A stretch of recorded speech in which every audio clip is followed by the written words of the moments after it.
Hi everyone! Good news po for Filipinos na gusto magtrabaho sa Australia dahil marami ang nagme-message sa aking FB page about Australia. So I will be talking about the new visa available for Filipinos and Australia next year 2024.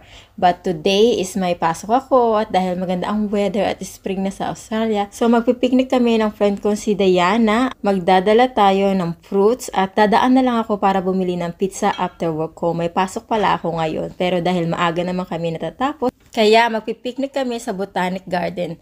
Ito palang Botanic Garden is one of the tourist part here in South Australia. Napakaganda ng mga makikita mong bulaklak dito, lalo na at spring. So, bago natin pag-usapan ng good news para sa mga Pilipinos, for people don't know me, my name is Selfie Eds and I'm living in South Australia for 9 years now. And I would like to thank everyone for sharing my videos and follow me on my FB page and also to subscribe on my YouTube channel.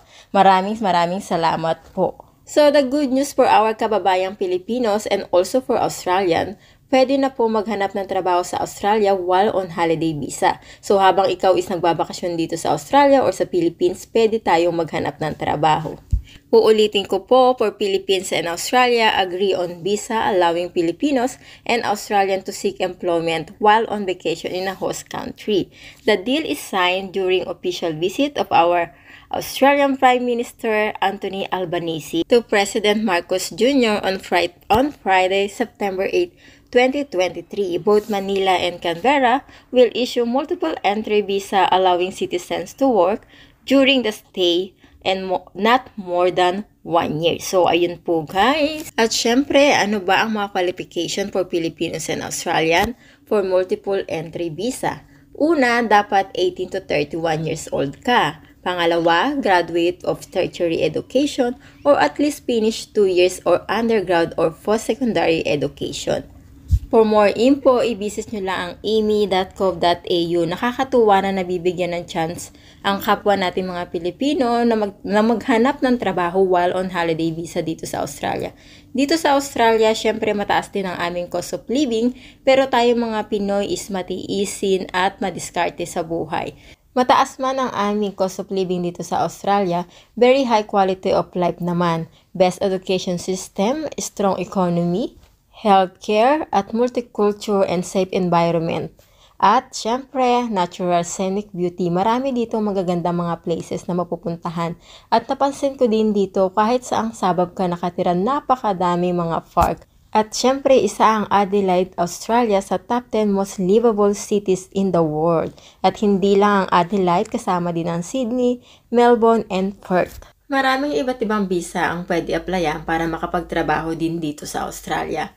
Marami din sa ating mga kababayan ang pinipiling maging student dito sa Australia. Dahil dito sa Australia, magkakaroon ka ng working rights kapag ikaw is student. Pwede kang magtrabaho ng 48 hours sa loob ng 2 linggo.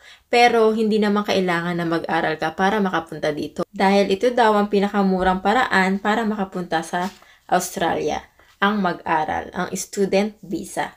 Siyempre, kailangan din ng may pera ka na kapag pumunta ka dito sa Australia dahil marami kang babayaran. Unang-una, mag-aaral ka, magbabayad ka ng tuition fee, insurance, rent, at syempre, hindi din sigurado kung makakahanap ka kaagad ng trabaho. Marami akong mga kakilala at mga ka-work. Ang iba is talagang nangungutang sila para makapunta ng ibang bansa at makapag-aral dito. Sobrang proud ako sa kanila, sa mga student, lalong-lalo na dahil willing silang makipagsapalaran at tuparin ang kanilang mga pangarap. Hindi madali kasi marami kang pagsubok na mararanasan. Ang iba ay bumabalik sa Pilipinas dahil hindi nila kaya. Marami naman din ang mga successful story. Walang masama mangutang lalong-lalo na para sa iyong mga pangarap. Sabi nga nila, 'di ba, sa Pilipinas hindi ka pa pinapanganak pero may utang na tayo. Anyway, marami din pala ang nagtatanong kung safe pa dito manirahan sa Australia. Ang Australia po ay isang malaking land area. Dito makikita ang pinaka-nakakalasong ahas katulad ng taipan. Hindi pa ako nakakita niyan, guys. Marami kasi sa online na makikita mo na ang Australia ay isa sa pinaka-dangerous na makakakita ka ng mga animals, ng mga ganyan, tulad ng pinaka nakakalasong ahas sa buong mundo, yung taipan nga na sinasabi ko. Dito din makikita ang redback spider, black web spider, at blue range octopus.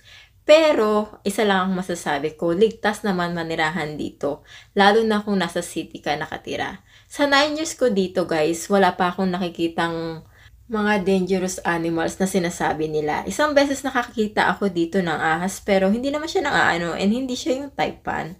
And actually, meron akong favorite vlogger. Sobrang nakakatuwa siya si Emil at marami akong natutunan sa kanya. Isa siyang student dito sa Australia at pinapanood ko yung kanyang mga vlog lalo na sa TikTok. So marami akong natutunan about student visa and about Australia.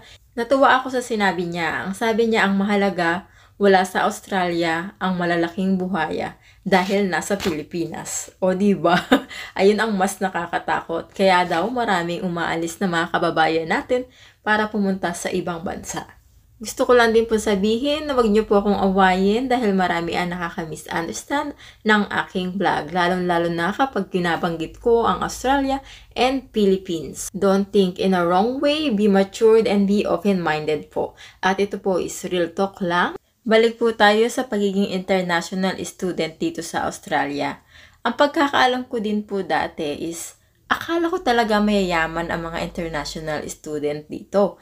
Pero ang majority pala sa kanila ay hindi mayayaman. Kaya nga daw sila nakikipagsapalaran dito para maging international student para makapagtrabaho at upang masuportahan ang kanilang pamilya sa Pilipinas. Pati na rin para makaipon at para sa kanilang kinabukasan. At syempre, para na rin maging permanent resident dito. Anyway, ang pag-uusapan po natin for my next vlog is, I will talking about paano ako nakapunta sa Australia at magkano ang nagastos. Wala man akong degree but I'm very proud na nakapunta ako dito.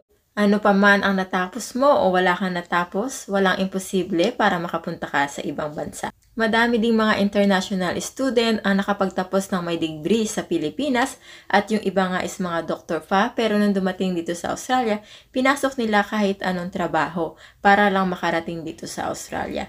Kaya naman ang masasabi ko, extra proud ako sa kanila.